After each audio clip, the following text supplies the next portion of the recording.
নমস্কার, সেরিনার রান্নাঘরে আজকে আমি রান্না করে দেখাবো ডিমের কোরমা কারি।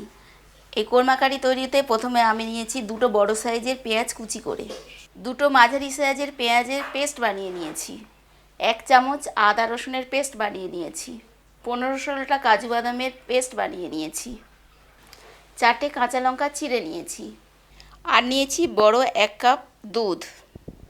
আমি বেশ কয়েকটা ডিম সিদ্ধ করে নিয়েছি। এবার সিদ্ধ করা ডিমগুলোকে আমি ছুরি দিয়ে গাগুলোকে কেটে কেটে নেব। এই গাগুলো কেটে নিলে ডিমটা ভাজার সময় ফাটবে না, আর এর মধ্যে মশলাটাও ভালো ঢুকবে। এইভাবে প্রত্যেকটা ডিমকে আমি গায়ে ছুরি দিয়ে কেটে কেটে নেব। ডিমগুলো আমার কাটা হয়ে গেছে। এবার এর মধ্যে আমি সামান্য পরিমাণে নুন আর হলুদ দিয়ে ডিমগুলোকে আমি একটু মাখিয়ে নেব।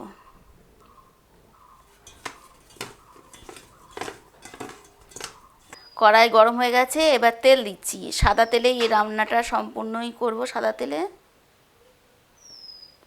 তেল গরম হয়ে এসছে, এবার আগে থেকে কুচিয়ে রাখা পেঁয়াজগুলোকে আমি ভেজে নেব। ভেজে এটা পেঁয়াজের বেরেস্তা বানাবো। এই রান্নাটায় পেঁয়াজের বেরেস্তা খুবই দরকারি।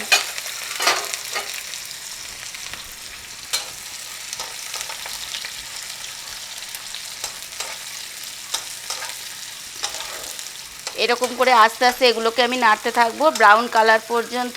ডিমের কোরমা কারি খুব সুস্বাদু এবং খুব লোভনীয় একটি খাবার। আপনারাও বাড়িতে বানাবেন, খুব সুন্দর, সবাই মিলে এটা খাবেন। ডিমের কোরমা কারি বানানোর জন্যে পেঁয়াজের বেরেস্তাটা খুবই প্রয়োজন। এটা আমি এখন বানিয়ে রাখছি, এটা রান্নার শেষে ব্যবহার করব। বেরেস্তা ভাজা হয়ে গেছে, এবার এগুলো আমি আস্তে আস্তে করে তুলে নেব।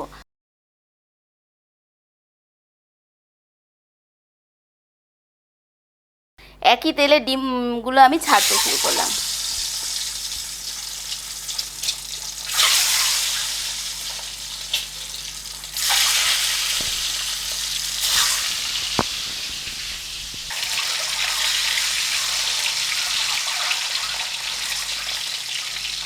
এই ডিমগুলো উল্টে পাল্টে ফ্রাই করে নিতে হবে।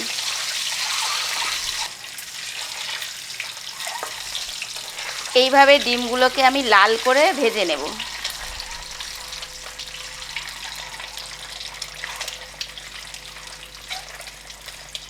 ডিমের কোরমা কারিতে খুব বেশি করে লাল করব না, কারণ এতে ডিমের স্বাদটা নষ্ট হয়ে যায়, তাই অল্প ভাজাতেই আমি তুলে নিচ্ছি।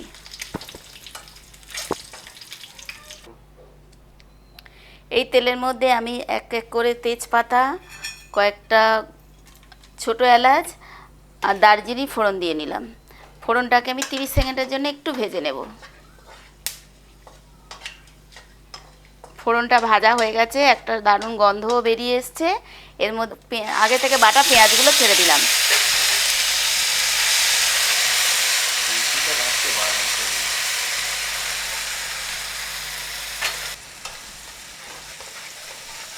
এবার এটাকে আমি একটু ভাজতে থাকবো তেল ছাড়া পর্যন্ত। যতক্ষণ না তেল ছাড়বে এটাকে একটু ভেজে নিতে হবে ভালো করে। এইভাবে পেঁয়াজটা ব্রাউন হওয়া পর্যন্ত ভাজতে থাকবো।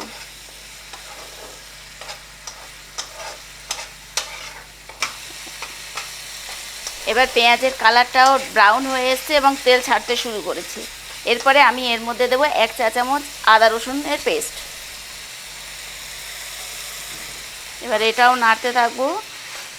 একটু একটু মশলাটা কষিয়ে নিতে হবে, নইলে একটা কাঁচা মশলার গন্ধ হবে।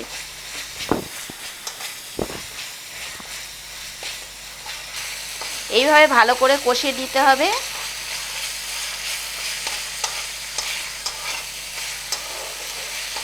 এবার মশলা থেকে তেল ছেড়ে দিয়েছে, এর মধ্যে আমি 1 চামচ পরিমাণ লঙ্কার গুঁড়ো দেব, শুকনো লঙ্কার গুঁড়ো। এখানে কোনো হলুদ গুঁড়ো আমি ইউজ করব না। এইভাবে আবারও কিছুক্ষণ নেড়ে নেব। এবার দেখুন মশলাটা পুরো তেল ছেড়ে দিয়েছে। এবার আস্তে আস্তে এর মধ্যে আগে থেকে বেটে রাখা কাজু বাদামের পেস্ট আমি দিয়ে দিলাম।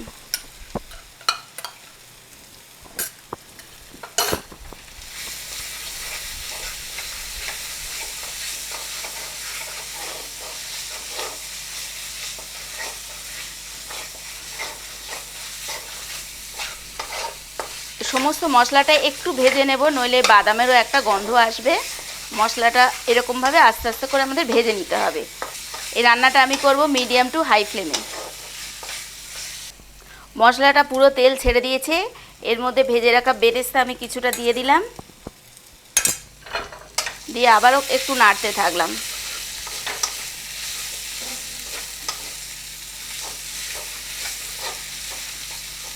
এরপরে এর মধ্যে 1 কাপ পরিমাণ দুধ দিয়ে দিলাম।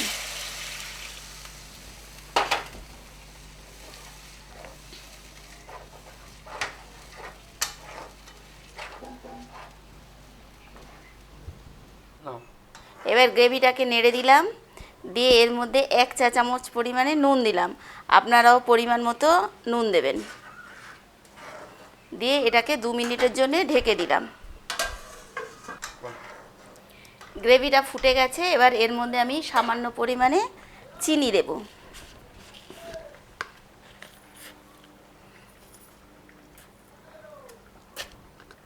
এক চা চামচ পরিমাণে ঘি দেব।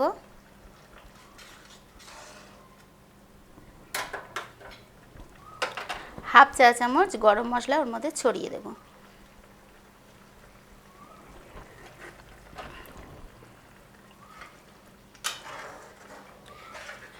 সুন্দর একটা গ্রেভি তৈরি হয়ে গেছে। এই গ্রেভিটা দারুণ সুগন্ধ ছাড়ছে। আর এর মধ্যে এবার আস্তে আস্তে আমি ডিমগুলো দিয়ে দেব।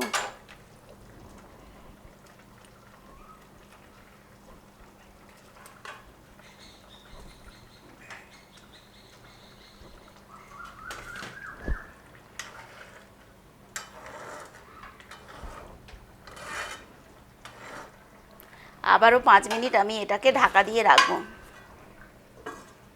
ঢাকাটা খুললাম, দারুণ একটা সুগন্ধ বেরিয়েছে। আমার কোরমা কারি রান্নার শেষের পথে। এর মধ্যে আমি বেরেস্তাগুলোকে, আগে থেকে ভেজে রাখা বেরেস্তাগুলোকে ছড়িয়ে দেব।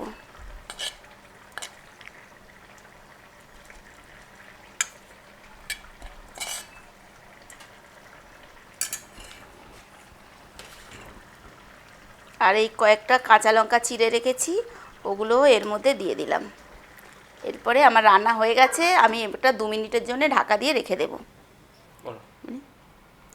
দেখুন আমার কোরমা কারি তৈরি হয়ে গেছে। এটা দেখতেও খুব সুন্দর হয়েছে এবং এটা খুব সুস্বাদুও হবে। আপনারা এরকম করে রান্না করুন। আর আপনাদের আমার রান্না কেমন লাগছে এটা আপনারা অবশ্যই আমার কমেন্ট বক্সে আপনারা লিখুন। আমি আপনাদের চাহিদা অনুযায়ী সেগুলো বানানোর চেষ্টা করব।